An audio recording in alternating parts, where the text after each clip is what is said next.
Here I have NUBIA Red Magic 6 Racing, and today I'm going to show you how to take live photo or motion photo or some other like moving photo on this device.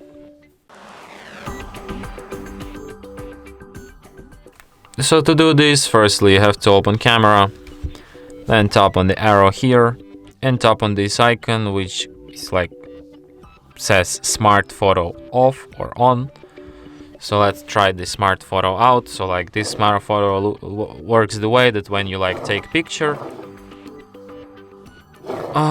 it takes like a moving picture. It doesn't work like a normal ordinary photo, but it's like works somehow like video or something. So you can like open it in gallery and here it looks like a normal still photo, yeah? But if you hold your finger on it, it starts moving. Unbelievable, yeah?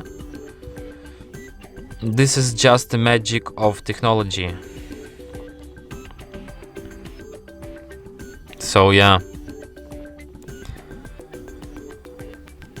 And that's it.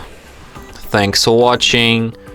If you find this tutorial useful, don't forget to hit that like button and subscribe to our channel.